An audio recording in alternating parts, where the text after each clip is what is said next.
this is what I like. You might like it too. Come join me and we'll make a good time together, you know? So I do think of like, you choose your guest list very carefully, your cast and your crew, but you want them to bring them to the party. You want to make all the conditions so that they can bring themselves, you know, with the most ease. And this is all I want to do for the rest of time.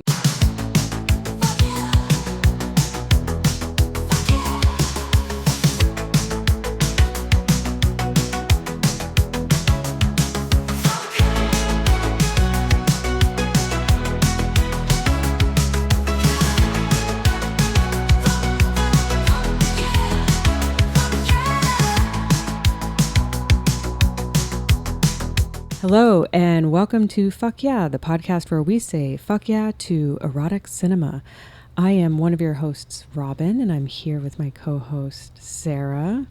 It's so hot today, and we're hanging out together by the pool. I know, we can't complain, though, because I just saw that Arizona has been over 100 for 100 days straight. Wow. So we've had about a week. Mm-hmm. And then I think in a few days, like a couple of days after this comes out, it should start getting normal again. Hopefully, yeah. But it is funny that the rest of the world is like, oh, fall has started. Like I listened to a podcast that they're in New York and they're like, oh, we just have those fall vibes. And I'm like, ha, ha, ha. LA is literally, I mean, I think it was like 108 at my house yesterday. Yeah, it's the hottest it's been all year. Yeah. So, you have any fuck yeahs right now? I'd love to say that my fuck yeah is that I don't have COVID anymore. I hope not. But it doesn't. We're here in person. Yes. I'm not testing positive, but it doesn't feel like it has ended. Right. Which I just never have experienced with an illness before. So my fuck yeah is that we have our first guest of season 4 on. Yes. Daviel Shy is joining us today. Yeah, I'm excited to talk to Daviel. Yeah, she's the director. She directed the Ladies Almanack.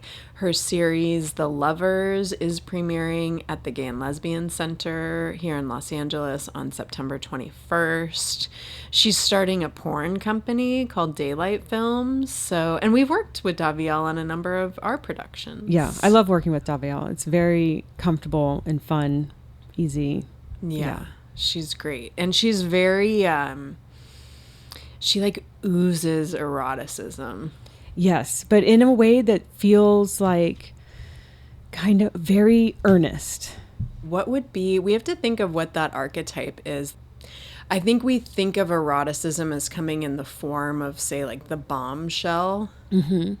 But then there's people that it's just like baked into every cell of their being. Mm-hmm. Like they don't even have to do anything erotic or sexy. Yeah. And you're just like, oh, that person is like very in touch with their sexuality. Yeah. And I think there's a deep curiosity that Daviel has, that you can feel the curiosity and like, and I think that's part of it too. Well, let's let her tell our listeners all about her relationship with the erotic. Yeah, let's get into it.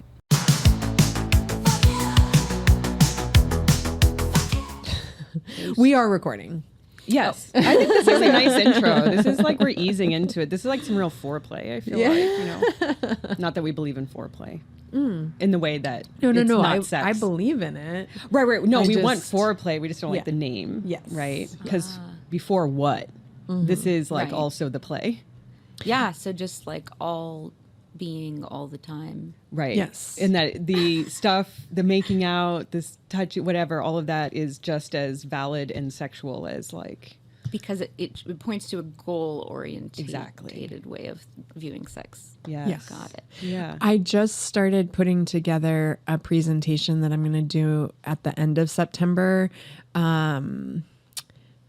Pleasure in the pause. So it's menopause, perimenopause, and how everything changes. And so trying to map out a life cycle approach to sexuality it becomes so clear right away why we struggle so much in midlife, because we've been told that things are this like natural kind of linear crescendo where you like get this influx of hormones, you become sexual, and then you start having PIV sex, and it's like that for the rest of your life.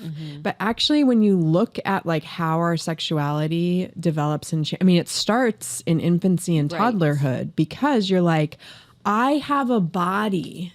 My body is different from other people's bodies. That's like part of our sexual development. And I have senses. Yeah. And certain things feel good and other things don't feel good. And I start realizing like, oh, I also have boundaries. And then everything changes until the end. Right. But we are told like, no, you get to this point, and it's almost like how orgasms are presented to us too. Like there's a natural build, there's a climax, and then there's a, like a, now you cuddle. And it's not that at all. Right. It's reminding me how like adulthood is like presented to you, where it's like you grow and grow and then you're an adult. The end. The end. Like as though you're static, and it's like you just never bodily or mentally, emotionally, you never stop being in flux. And now it's like, I mean, we're starting to go through second puberty, aka menopause, and it's like a lot. Yeah. I do think it's a nice way of thinking about perimenopause and menopause, is that it is just like a puberty process, and that's not the final process that happens. Yeah. So I turned 40 this year, and people like within a decade older than me have been like, oh my God, get ready. Like you're about to, like second puberty has been like, referred to as like, do a lot of stretching because you're going to be having so much sex, so much. Like I've been told many things. I'm like kind of a younger sister in my family, and so I've always been like, tell me what's coming, very, that's very great. interested. But the pleasure in the pause is such a beautiful name, and it makes me think I'm doing like a no sex period of time for Virgo season. Nice. It's kind Sounds of very Virgo. It's kind of a writing project, but it's having me look more carefully at my motivations, and just trying to be more present in all things, and pleasure in the pause. It's like, why isn't this very moment, like what makes this moment not sex? Yes. All the heightened nature of like the intention behind it is a heightened nature. Really, a month is not that long, but it's the double entendre of the name, because when you first said it, I didn't go straight to menopause. I think it's a great way to talk about or name menopause, like the pause. Is so cool. But that idea of like, the in-between spaces also have like all this pleasure, I think Well, that's it's nice. like a learning and discovery time. Yeah. And if you approach it like that, then it's a totally different, it's a reframe. Right. And then you can, I think, put a different intention into it rather than, and actually my therapist called this out to me because she noticed I was using a lot of language of like, I want to get back. Right. And she's like, no. What are you trying to get back to? Right. There's so much in front of you that is really positive, and it's about a reorientation and acceptance of now. And I was like, oh man. No, that's so huge though. And I think that's what's nice about reframing it as the second puberty also, because like imagine if you're going through puberty and you're constantly trying to get back to being a child. Right. And you're like, but I used to love to play and now I don't want to play, and all I think about is sex now, and like blah, blah, blah. Now I'm hairy. I got to get rid of all this hair. What the fuck? I mean, we kind of all do that, but it's like, I think it's that's a really good reframe, because it's always like all about what you're losing through menopause and all of this like horrible changes. But it's like, it's a new thing. Yeah. You got to reframe. Oh, this was a nice little start. It was. Right. Daviel, welcome to the podcast. I'm so happy to be here. Big fan of what you all have been doing. Likewise. Yeah. And we've worked together so much, and it's always been such a pleasant experience. working with you. Oh, I know. Those are my favorite days. I love those crews. So we do like some basically Video production. Often for adult toys, to educate the retailers about the toys. And it's just like a fun little crew that we have. And I love it. It's very easy. And I don't know, we bang those things out, but it's just also such like fun work of, now we're going to stand and politely talk about this clitoral suction product, you know? Yeah, you really completed the crew because I started on a really big video contract that I signed in January of 2020. Oh, wow. And then, you know, the world turned upside down and we were all kind of scrambling to figure out like how, even with the client, like how are we going to do this? But it was on their side of things even more important to have video education. And I had a DP who I loved, but he came with dudes. Like he was a dude and he had another he had a sound guy who worked for him who now you've worked with Chris and he does post-production stuff and like the best dude that's out there for sure. And they were wonderful. But then when Ben was moving, I was like, okay, this is finally the opportunity for me to really lock in an all queer female crew, because I feel like this is who I really want to be working with. And when you were like, wait, hello, I can do this, I was like, oh, that's amazing. Because we had only met through Dyke Day. Yeah, it's so fun because I generally work on crews where I'm the only woman. And this is just... Also, the content, it's so fun. It's like we end up talking. I remember you were talking about dolphin sex on the last one, like because we're like, it looks like a dolphin, and so it's like I go back home like thinking like, oh wow, dolphins have so much gay sex. I love this, like it's just always it's feeding my areas of interest, and when I get to do that and be on set, which is my favorite place to be, it's like that's perfect. So yeah. I've really enjoyed it. Yeah, us too. You have a major project that you have been working on for quite some time. 4 years. And I mean, it feels like it was a COVID, Yes. born out of the experience of touch deprivation and isolation during COVID. And it is about to get fully released to the world. Can you tell our listeners about it? Yes. So The Lovers is a 7-episode series. It's my first time working serially. I've done a feature film and short films, but I've never done episodic until this time. So, and I wrote it in a very specific period for everyone, and kind of with the attention to some questions that were being raised in the industry in terms of like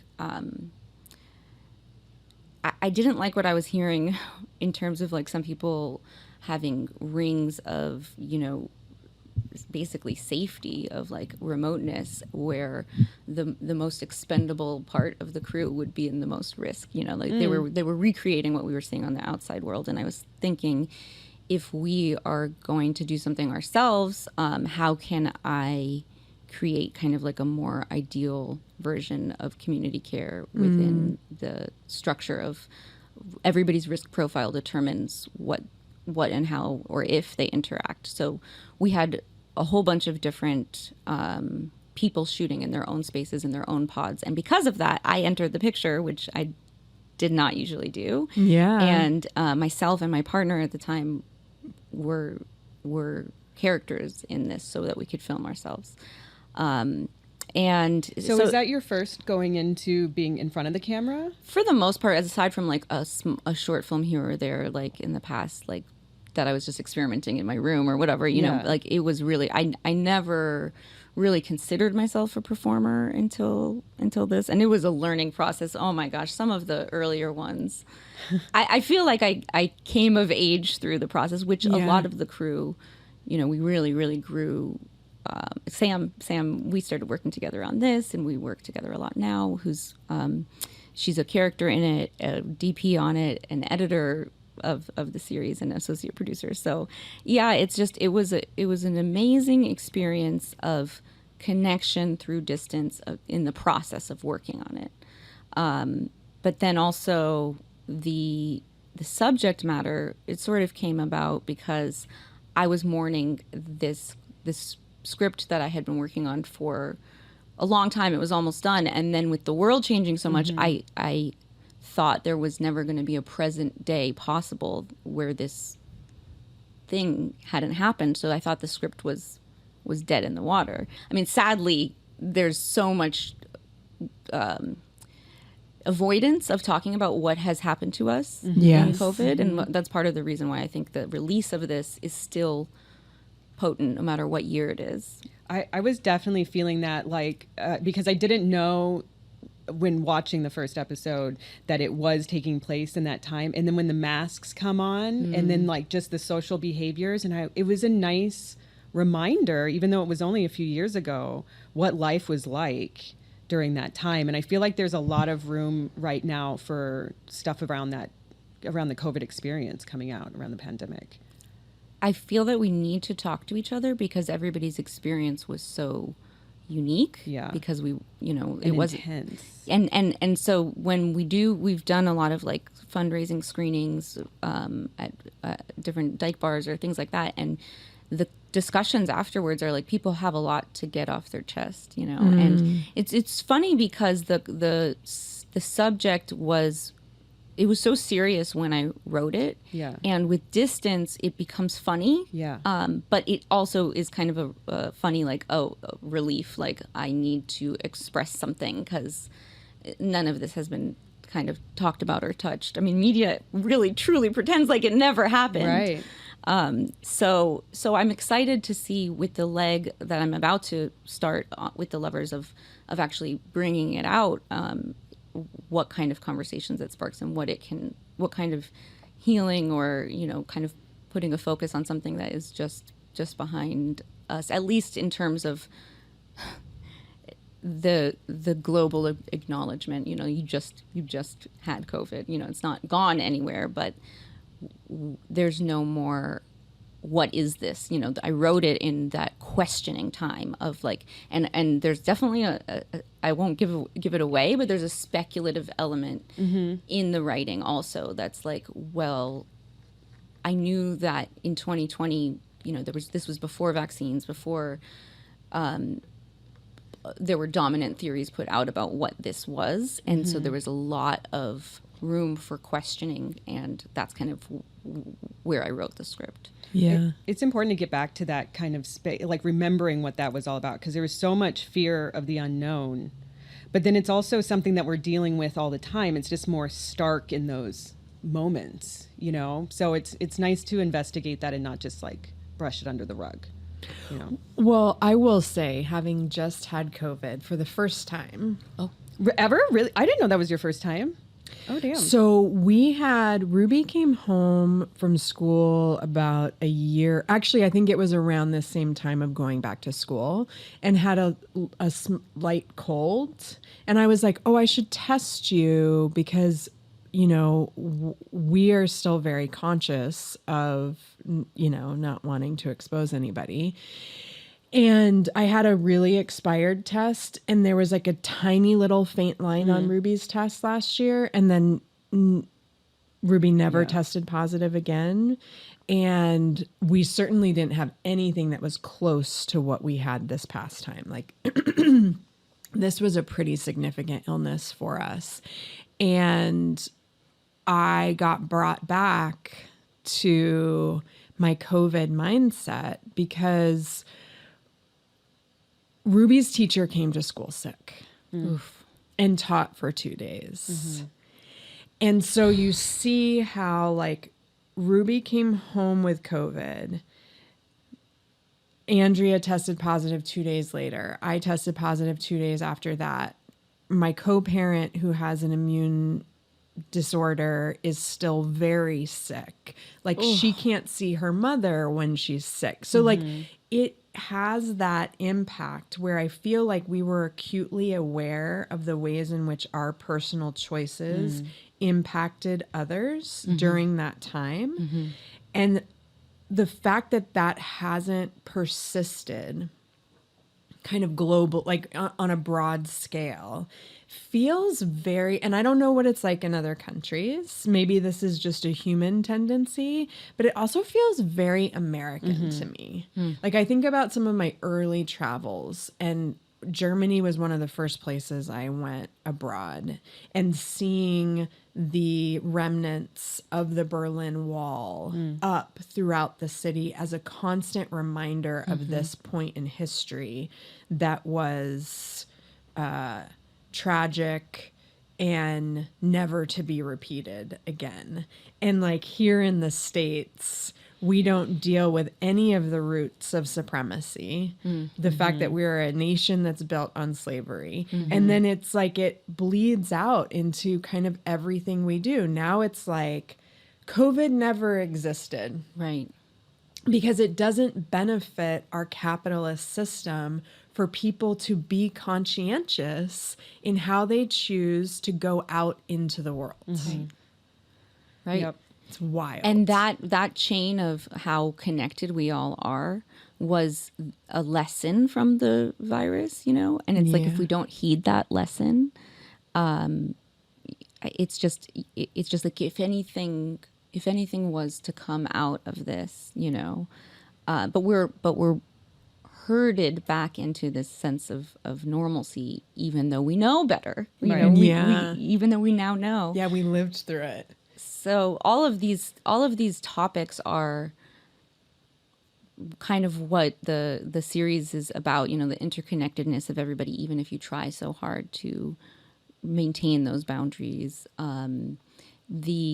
What happens when you slow down and have to define your terms, because it used to be a negotiation during COVID, how you were going to meet up with anybody. Are you comfortable with this? Are you comfortable with that? And, you know, as people who do BDSM, you're used to this as like, we're going to define our terms before we get together. But it's just such a nice tool for interacting with anybody, you know? Yes. So I think I was just kind of trying to look at the ways that COVID was our teacher, I guess. I never thought about it like that at the time, but looking back, that's, and then we were experimenting with the methods of production. Yeah, that's really cool. I didn't know that element of it, that it's the subject matter is actually bleeding into how you, I mean, and that's inherently queer, right? I think how things are made is just as important to us as what we are putting out there. Absolutely. No, and the queerness is such an important part of it also, because it's it's a distinctly queer production, but it's presented in a very like normal way, which is just so, it's just like, this is, and I know it's just, I mean, that's just how our lives are. Like, these are the people in our lives and everything. And then we're just like doing our thing, but going through all of these like very, you know, human universal experiences. But then just the way, I don't know, it's pleasant to see so many like queer, non-conforming people.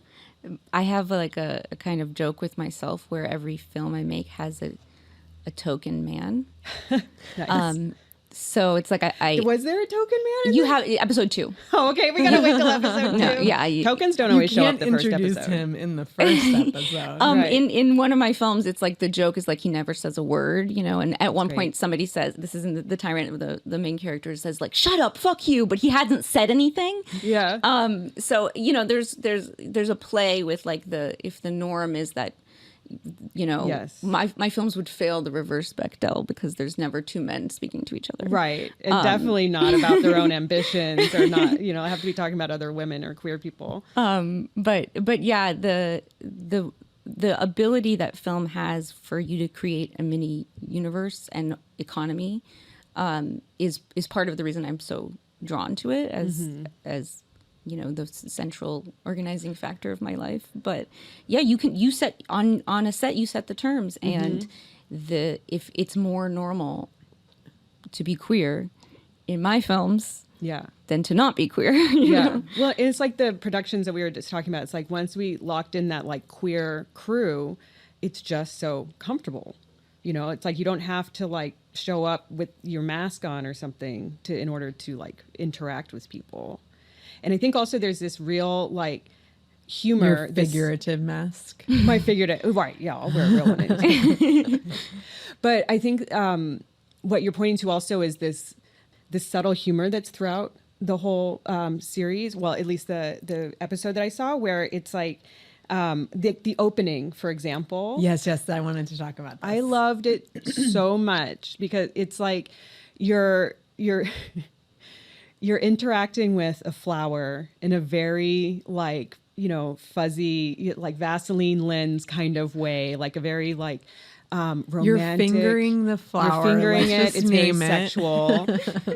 And it's awesome. And when I'm watching this, I'm at the same time going like, I don't know if it's where the humor is yet, right? And I'm just like, okay, I get this trope, like, and I believe in this trope because it's like it makes sense, you know. And I get what you're doing, and then a small part of me is like, is this going to be the series, you know? And then you get interrupted from your magical experience by somebody. Or your neighbor like coming out and you're like, oh, and you're putting on your masks and everything. Like, She's yeah, like, you know, do you whatever. even live here? Oh, and it is right. so funny because at that like the thing that was happening for me in that moment, I was such a strong opening for me. Yeah. Because I was like, oh my God, this is the kind of thing that I will present to people as like an exercise to do, right? Like, taste all the flavors of the strawberry, like feel the petals, take in all this, but it's like in my inside voice, I'm like, but do it in private, right? Because it's embarrassing. Yes. Right. And so there it is on the screen. And I'm like simultaneously there with you and also a little bashful. Yes. For the person who's doing it.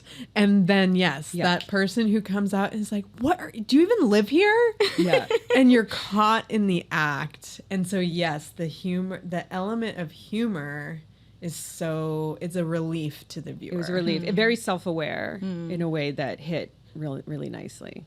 Good job. Thank you. Yeah.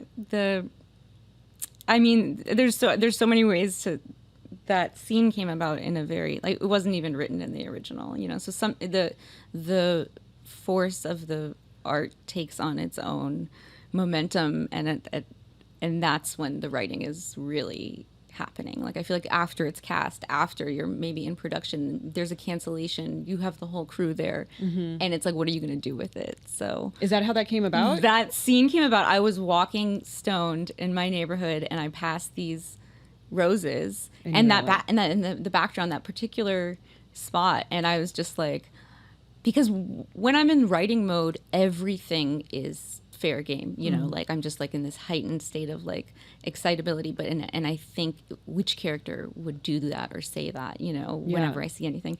But yeah, the scene just kind of like came fully formed at that genius. point. It's so good. You know, I would argue that being in a creative state is an arousal state. Yes.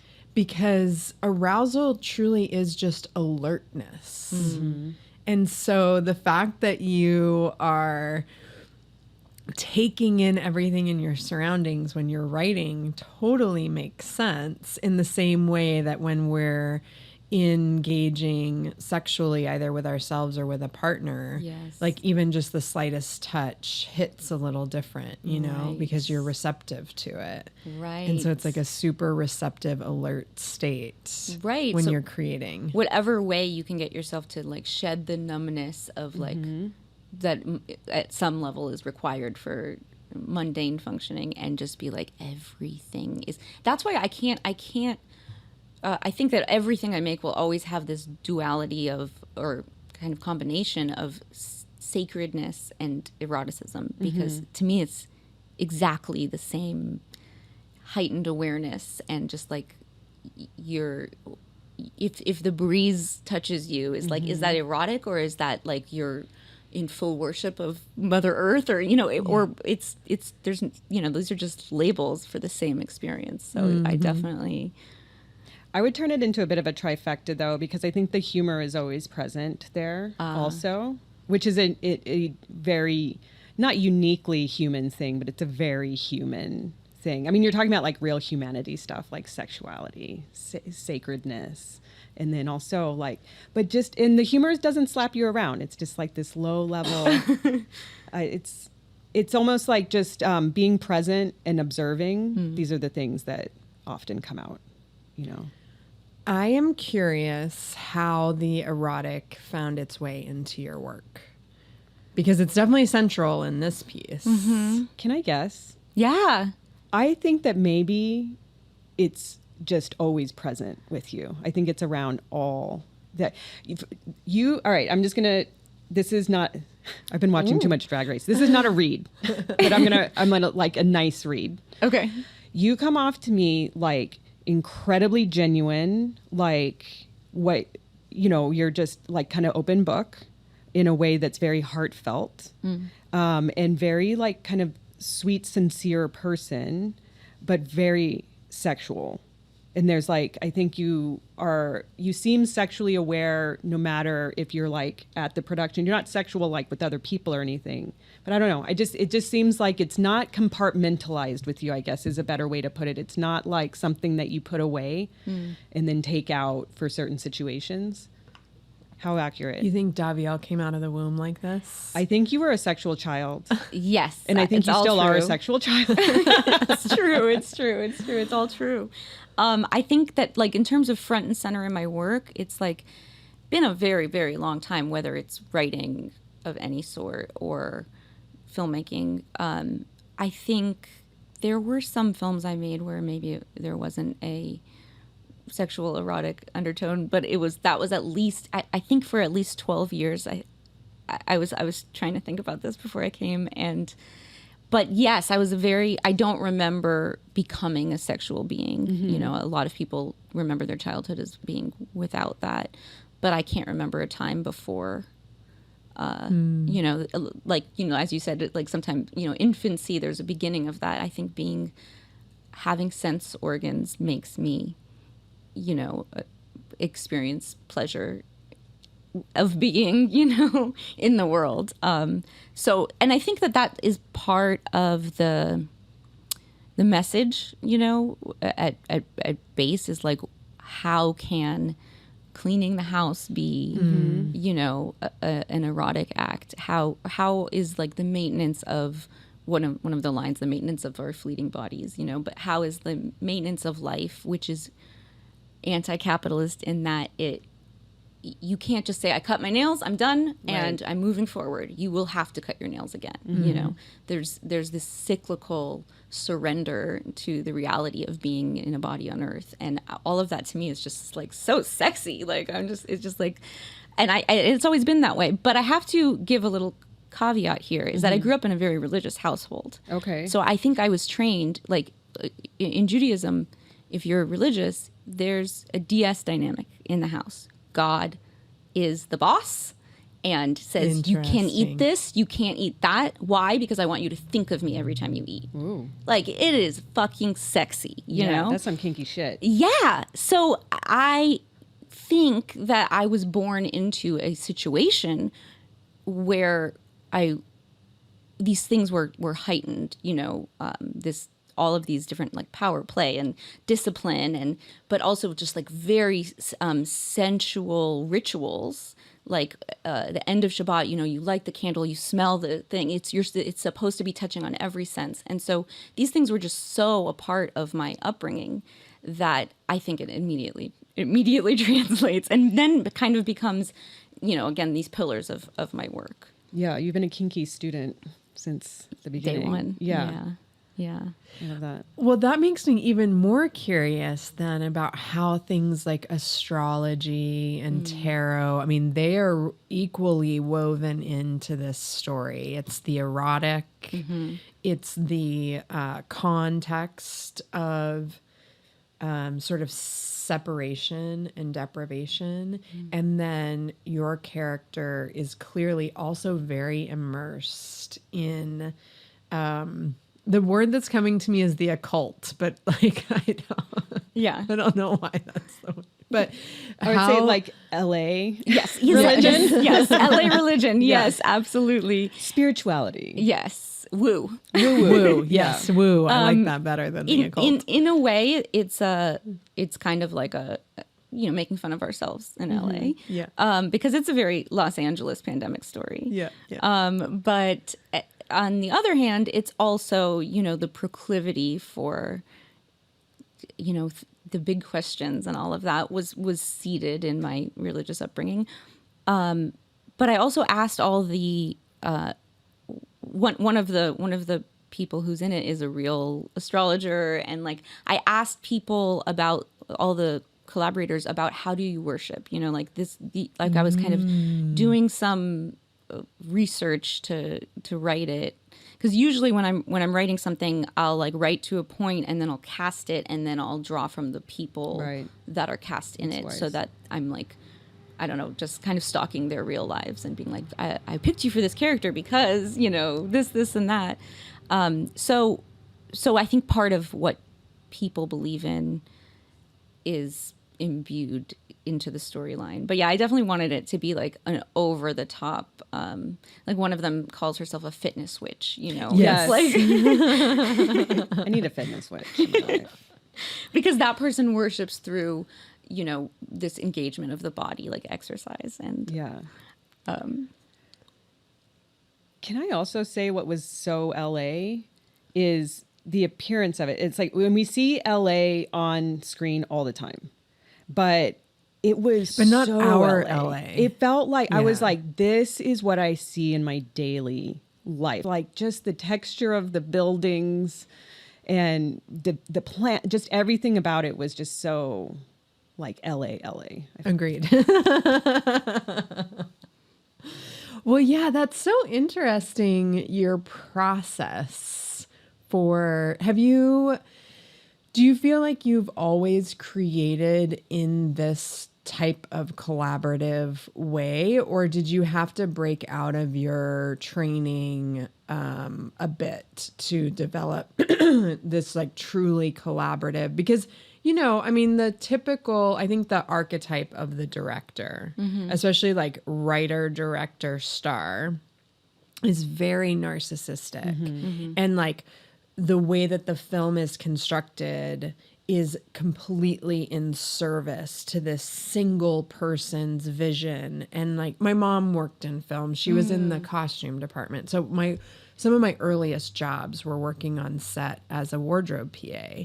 And you're the absolute bottom of the barrel. Like hair and makeup and wardrobe are mostly the only women on set. And then a call sheet is literally a hierarchy written out that you receive every day. The more service-oriented positions show up at like 4:30 in the fucking morning and are there way later than anybody else. And so it's like it's not typical in film, and I think especially as film has become more and more of a capitalist endeavor, more so than a creative process, that you actually see a director who's willing to give their vision over for the collective. give it to the over collective. might be a little Okay. right. I am it's a dance of, I feel like a party host. So it's like we're going to be listening to the music I want. I don't mean that on set, for instance, but it's like the what is a party host is like, come into my aesthetic vision. I think of you as a great party host. It's like this is what I like. You might like it too. Come join me and we'll make a good time together. So I do think of like, you choose your guest list very carefully, your cast and your crew, but you want them to bring them to the party. You want to make all the conditions so that they can bring themselves, with the most ease. And this is all I want to do for the rest of time, So the construction of the container is all on me, and I'm responsible for it. And if anything goes wrong, it's all on me, I do love hierarchy, but I'm also very comfortable being the bottom person on that. You know, like as long as I know clear, direct line of like who's in charge, everyone's doing their thing. You know, when it works well. I do love the temporary hierarchy of film. Like it's like a machine. It can create some really amazing things if everybody is, you know, and so I think that with the writing is where that's the party invitation, you know. So the script is like, is this a world you would want to come to with me and bring your own, you know, bag of tricks to?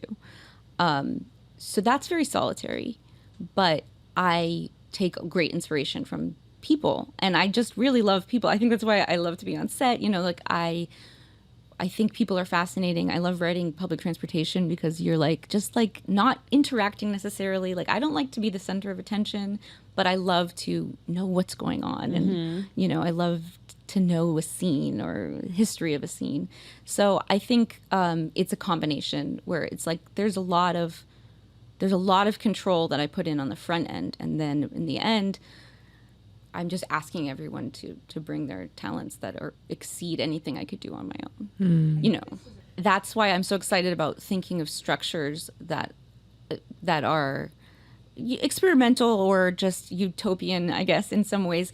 My business partner and I are starting a porn production company, and one of the ideals is that whoever's directing a given film is rotating. You know, we get to have a lot of different people at the helm of a given project, and people might like shift to fill in different ways, the crew. And so it's also going to be like sort of a co-op model. So it's like the creators are owners in it because of the exploitative history of that particular industry. It's like a chance to turn it on its head. And so the excitement of like, I love serving someone else's vision on some projects, but I would feel super unfulfilled if that was my only place to stay. You know, it's like sometimes I want to direct it and write it and, you know, whatever.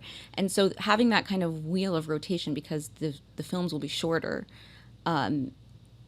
is really, I feel like, exciting, like next step of like playing with these structures of these momentary economies, and like a lateral model where it's like we are stepping into a place where there's a hierarchy, but the hierarchy is going to shift for the next one. Like it's not assigned to the person. It's not like it's just the role. Yeah, it's very ego dampening in this way of like, you know, you could be in all the different positions, including the person who's in charge, and then other times you're not. And it's like giving everybody space and creative freedom. It sounds really interesting. I want to know everything about the porn project. Yeah. What, how did you transition to, like, what is calling you about porn? In some ways, I feel like it's just a refining of what I was always hinting at, beating around, you know. There in the Lovers, it's not quite, maybe you saw a little bit in episode 1, but there is a erotic cinema company, and that's the running joke, is that they will never say porn, because there is this dance you have to do, you know, if you're trying to, for instance, I think Almodovar was able to put nipples on Instagram because it was erotic art. It was art. It wasn't porn. So it wasn't flagged. I mean, obviously you have to be someone who already has stature and is probably a man to get away with that. But that little dance is somewhere I've been for the past decade. And we're calling the company Daylight Films, and it's like stepping all the way into the ownership of like, let's call it porn. Yes. And everything that comes with that, a whole lot of headaches, a whole lot of like having to fight for free speech and things like that. But at the same time, there's a kind of final frontier of it, where it's like we have nothing to fear or hide, or, you know, there's a broad daylight is the in broad daylight is the kind of ethos of like why we're doing this, why we're committed to calling it porn. And then part of the other reason, I don't know if you all have friends deep in the industry, but it has been rough since the strikes, because the higher ups are in revenge mode, you know. And you're talking about the writer's strike. Yeah, after, you know, the people,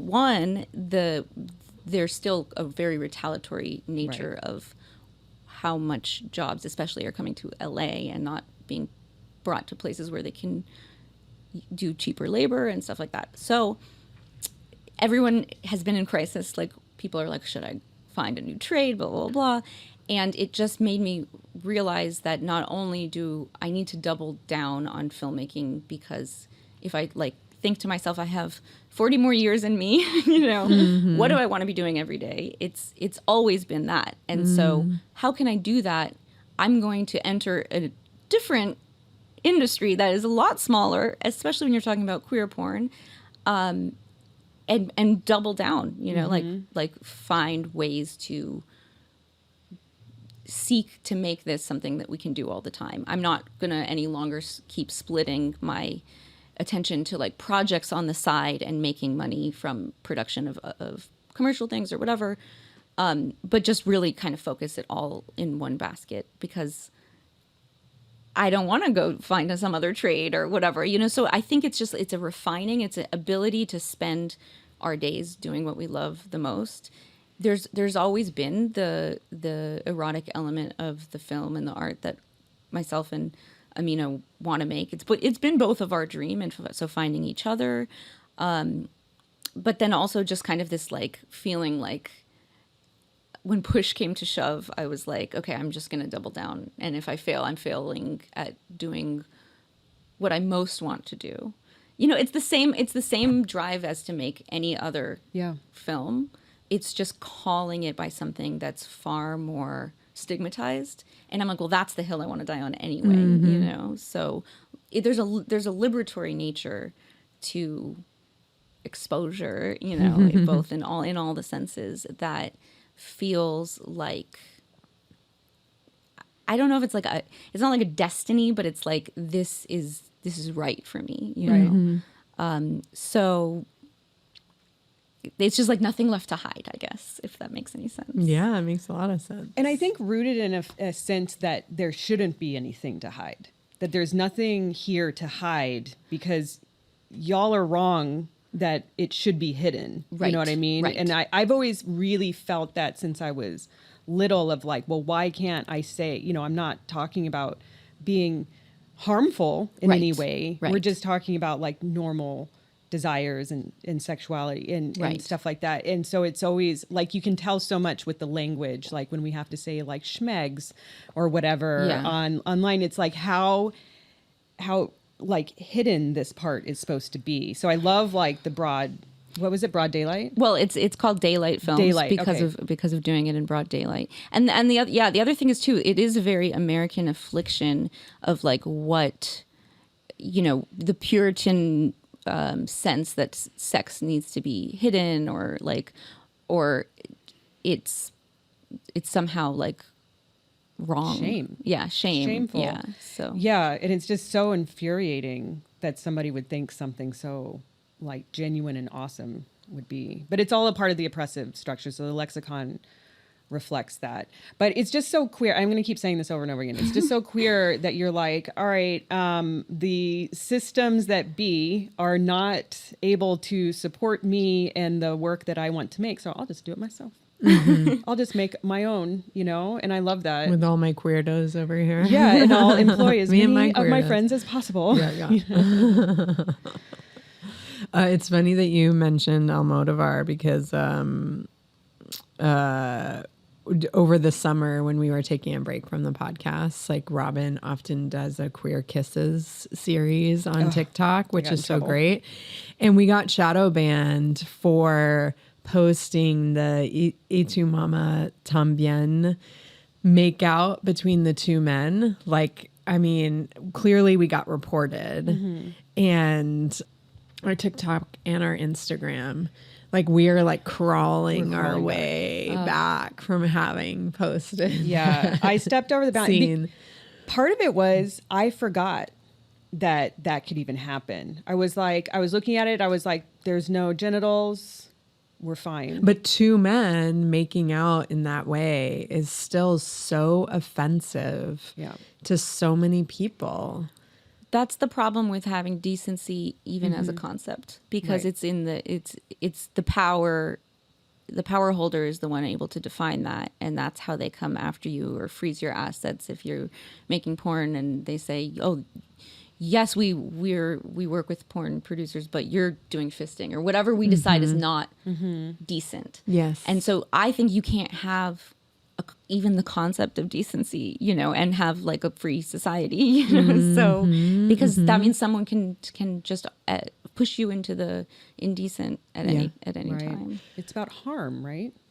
What harm are we doing? Well, yeah. Where's the morality of, you know, but guess that's this constantly moving target. And this is a little bit of a sidebar, but I don't know if y'all saw, I believe it was yesterday, Meta had set up a review board in 2020 around hate speech and these sorts of things. And the review board just deemed that From the River to the Sea is not hate speech. It's the Palestinian freedom call from the river to the sea. So it's been banned on X. I think it's getting shadow banned on Instagram and on Facebook as well.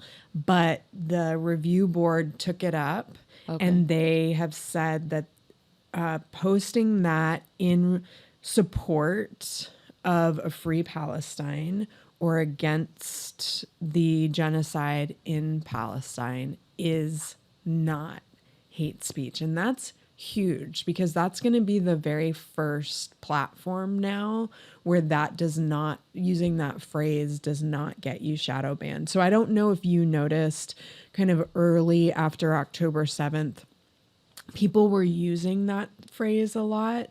And then it's when all of, you know, like the Israeli propaganda kind of stepped in and said that any support of Palestine is actually supporting Hamas and terrorism and all of that. And so people started getting really creative on social media, posting like little watermelon emojis, or having to start using kind of the same tactics that we use for posting the word sex, like having to write Palestine in funky ways, because content was not being seen and was being shadow banned. So it makes me very hopeful that The tide is turning.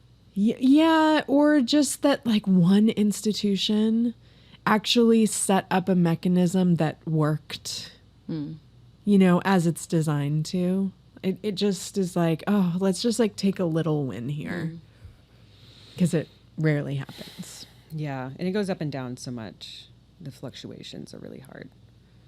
In terms of the community standards and those sorts of things on social media. Yeah, I feel like it's not only just like a struggle to keep moving forward. It's like sometimes you have to like, we end up going back, and then we have to regain traction, you know, around the speech stuff, around like sexuality and stuff like that, like with all the, you know, like the trans bans and the drag bans and stuff going on right now. It's just we're like, having to constantly with fight. Roe, you know, it's like we're having to like scramble to get some rights back, you know. Well, with them also, universities like are making saying Zionism hate speech. You know, like it's just like the clampdown on free speech in universities is like huge this year. You know, you have to get permission to have a banner.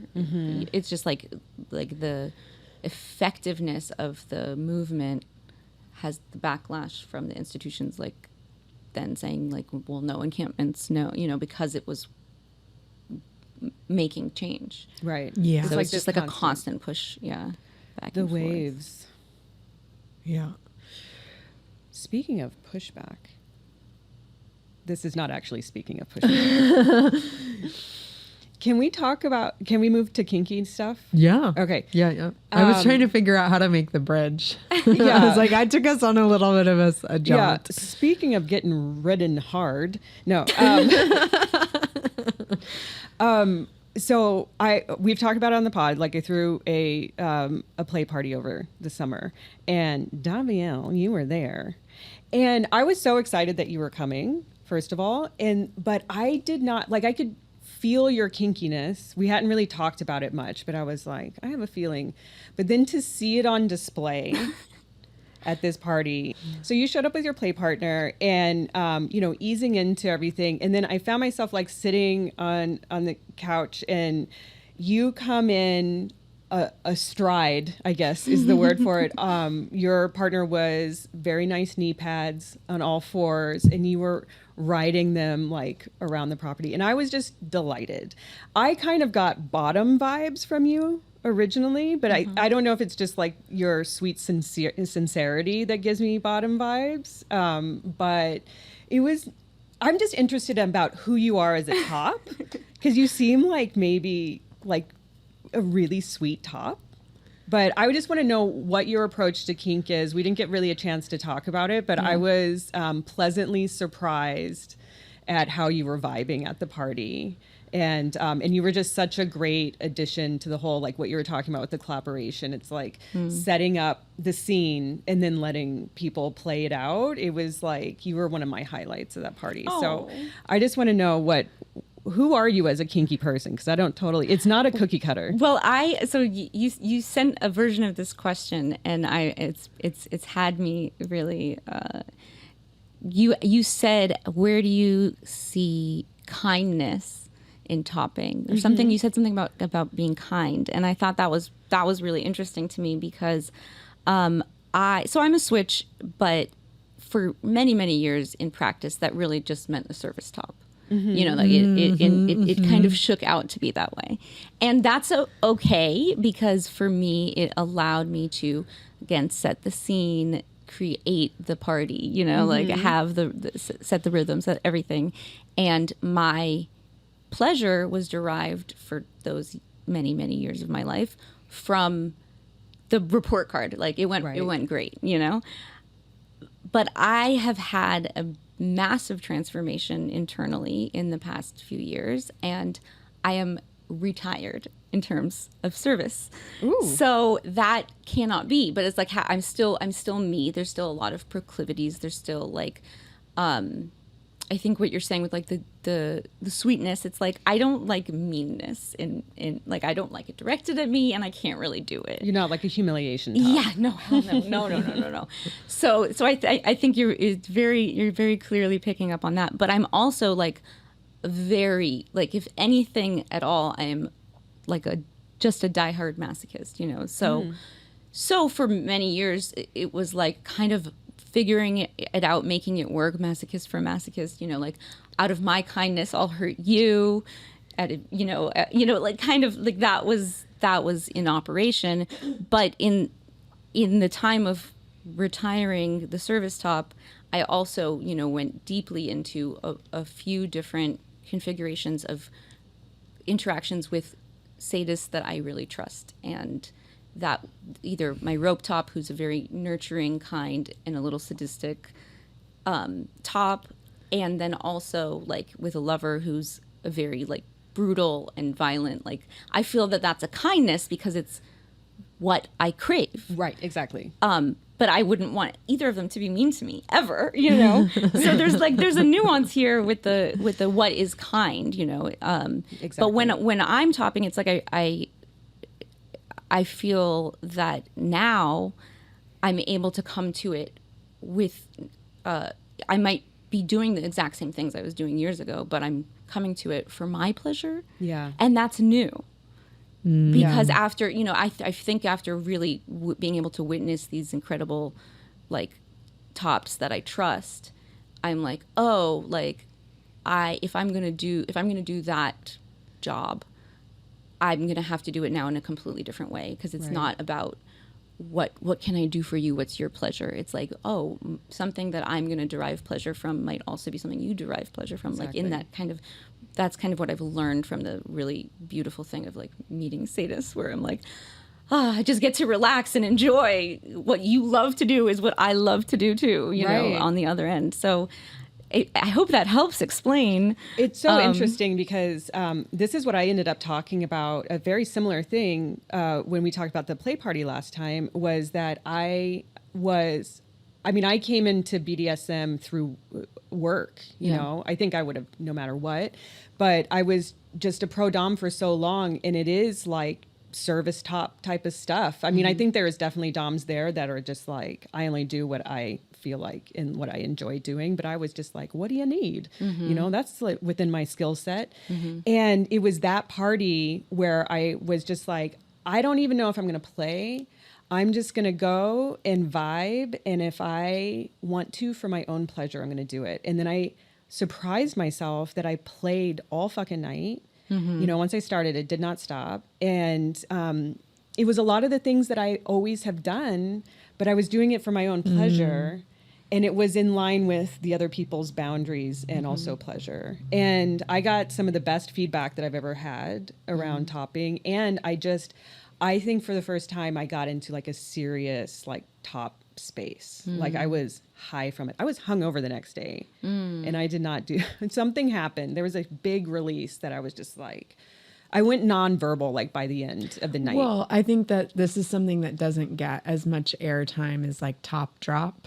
Top drop, yeah. Like we focus a lot on like the experience that a submissive goes through in integration and like re-entry, but there's just as much of an energetic exchange, even if you're the one that's in control of the scene or the dynamic. And so it doesn't surprise me at all that you were so wiped the next day. I'm just happy that I got into that space after, 44 years. Not that I've been playing that long, but it starts in your childhood. mind. In my mind. Yeah. It's always been a game in my mind. But to get to that space where it's like, oh, what about me? Like, especially as a top, when you're finally asking, what do I want? But, and it turns out like a lot of the stuff that I've already been doing, it's that shift in your mind, The intention. Yeah. So I had a really good time, I had a really good time planning for like what was I gonna bring, like I knew what you had there and a little bit, and so it was just like it was really nice, and it was like also a re-entry to a zone in a different way. Yeah, totally. What happened a couple years ago that made you want to shift? Well, I started doing IFS, internal family systems, and also just working out. So I think that underneath the service impulse was somewhat a desperate like I want to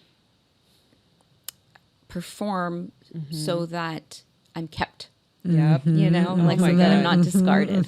Hard relate. Finding out, kind of uncovering that, figuring out, where it comes from, all of this, and then doing the reparenting that IFS calls for of like resolving that together with yourself, like on an ongoing basis. Are you reparenting yourself? Yeah. Hardcore, right? Yeah. Oh my God. Can you clarify for me, internal family systems is also parts work? That is right? exactly okay, what it is. That is exactly. Okay. Because I wasn't sure if they were different modalities that just complemented each other well. I feel like internal family systems / parts work is really shadow work because it's, or it pairs nicely with shadow work because it's about incorporating all of the experiences, all of the parts of your experiences and of yourself into a sense of wholeness. And I think that a lot of people actually do this work on their own without realizing that they're doing parts work. Absolutely. Yeah. For me, the parts work is helpful. And I did it. I took a 6-week class and do it on my own. Oh, wow. So I didn't read any book or anything. So I know very little, but I knew enough to get going with what's helpful to me about the framework is giving once you acknowledge that there's a part, and then there's often a part that's trying to keep you from seeing that part. Yes. They each have a job to do. Nobody can ever be banished. All of your hundreds of pieces or whatever, they're all going to stay living there. And so you have to give them another job to do.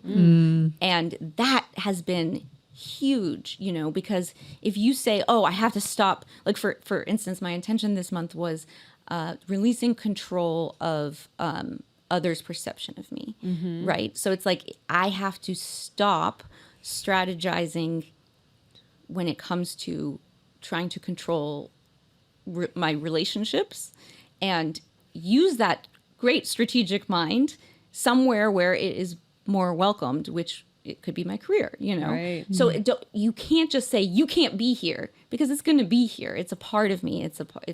You know, and it has a great aspect of it, but I have to redirect and give it another job to do. I love that so much, because that's what creates the shadow, is trying to banish certain parts of you and say, that's just not me. You're not welcome here. Yeah. And who wants... And that's shame. Yeah. How would you ever choose... you know, if you imagine it, you have to imagine that they're children in order to have compassion for them. And so why you're not welcome here to say that to a little kid, you know, like that's terrible. So then why would you say that to a part of yourself? Right. Because then you're just carrying that around with you all the time. Like part of me is not okay. And I need to make sure nobody sees it. Right. And that's like such the crux of the problem. Yeah, and so that becomes the in shadow. like society, you know, it's like what we're talking about with like the sexuality and everything. It's like people just like, nope, that's not a thing. Right. So you shouldn't do it, because I'm ashamed that I think about fisting. Right. You know?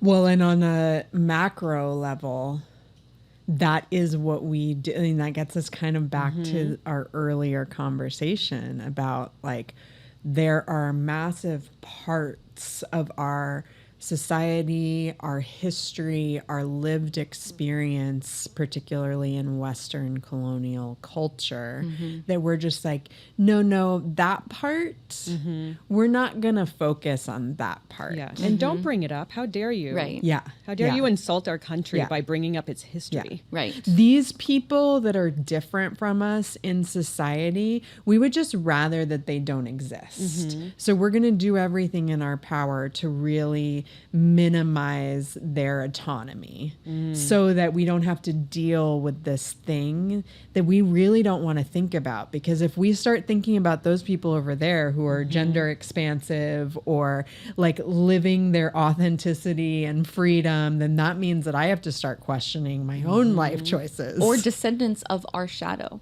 Yes. You know, so America needs to do the shadow work. Yes. Exactly. And that is like part of the larger like reparations conversation of like, we can't just be fine because we said we're fine now. You know, we have to go look at it and acknowledge and start to figure out, you know, how can we just like get to a place of airing out what the results of all of this suppression of that history is done. Yeah. It goes sour. It's so sour. Some real boomer shit. Yeah. I mean, Gen X has helped a little bit. Oh, yeah. This has been amazing. I want everyone to know how they can support the Lovers series and where they can see it and where to find you. And we want to see these porns also. Oh, amazing. Okay, so the Lovers series is on Instagram, and also we are having a big release that is the first time cast and crew are even going to see the whole thing put together. So come binge watch it if you're in LA with us, the whole 7 episodes, the 21st of September at the LGBT Center. It's got a beautiful theater called the Renberg Theater. It's like 184 seats, RSVP, so we know you're coming. And tickets are free, but you can donate because we have to prepare it for being seen in other ways more widely, hopefully streaming, but there's a lot of steps before we get there. So yeah, if you are not in LA, then just follow us so that you can catch it when we come to you, either on the small screen or in person. Yeah. The Daylight Films is X Daylight Films, and we're just getting started, so you can kind of just join us there on Instagram. And I have a Substack if you just want to hear my writing. I think that's it. Awesome. Thank you so much. Definitely check it out. It's lovely.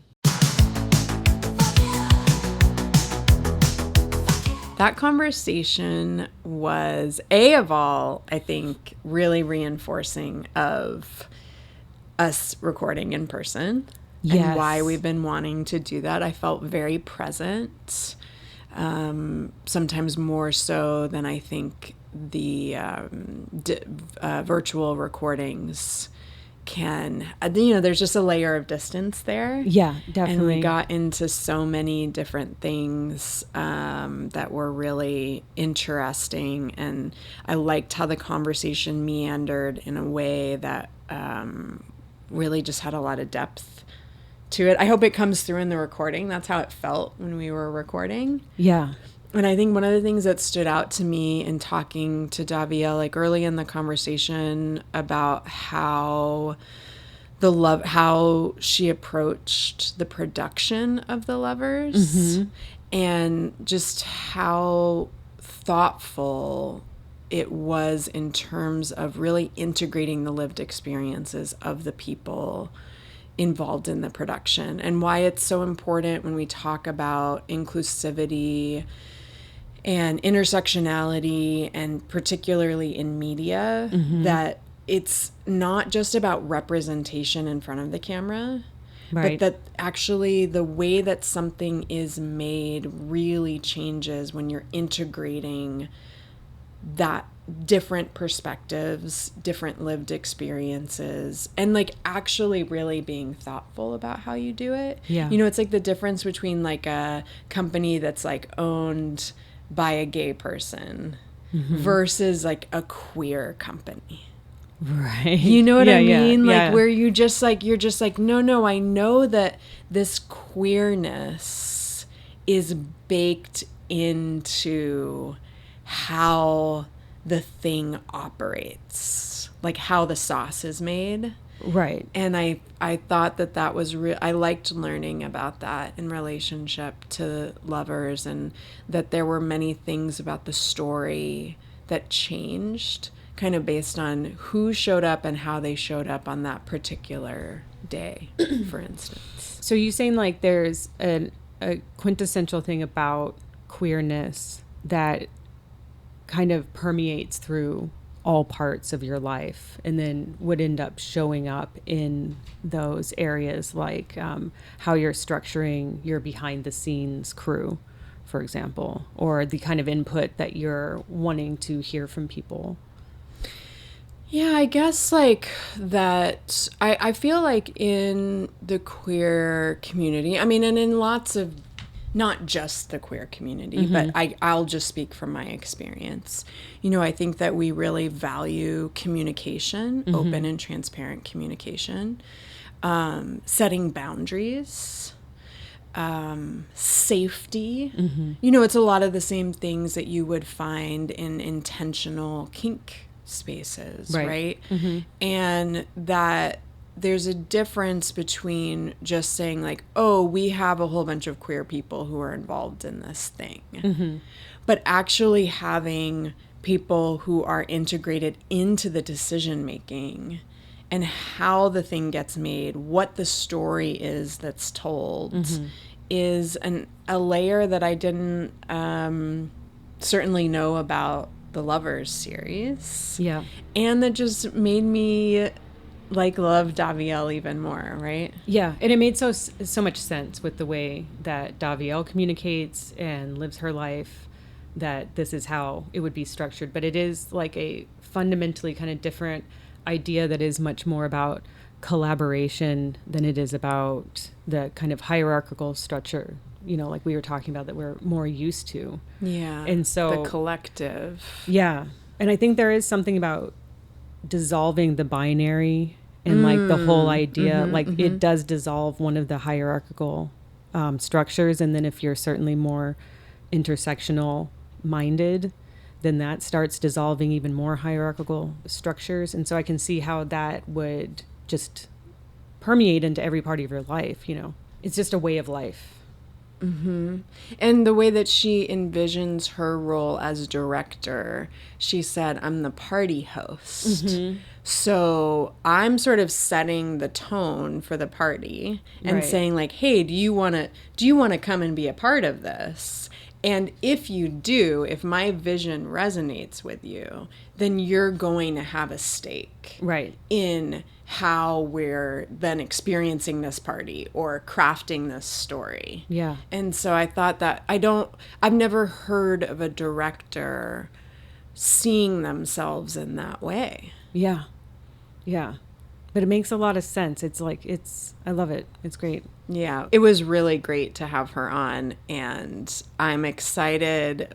We did do a bonus recording with Daviel that we will be releasing soon, because I had a lot of curiosity about the virgin experiment that she was talking about and this idea of celibacy. So, stay tuned for that shorts episode that's going to come out in the next week or so. And it was nice to get our feet wet with the guest again. Yeah. And let us know what you think of the shorts, or any other comments or questions you have. You can email us at fyapod@gmail.com, or find us on TikTok and Instagram at fuckyapod. If you want to see a video of today's interview and Daviel's exuding eroticism. Now I feel like I'm objectifying her. Right. But you can find us on Patreon at Fuck Yeah Pod, and we are posting videos there, and we will be putting out a discount code for Robin's prayer candles. Yes. I'll be offering some discounts to some upcoming classes that I'm offering. So we hope that you will join us on Patreon. And is there space at the retreat you're doing? Yes, the retreat is November 11th to the 17th. I believe that there's still room for 4 couples. That might have changed since I last talked to April and Amy. So it's the Shameless Sex Couples Retreat in Costa Rica, November 11th through 17th. And I will put the link to sign up in the show notes. All right. Well, until next time. Fuck yeah. Bye.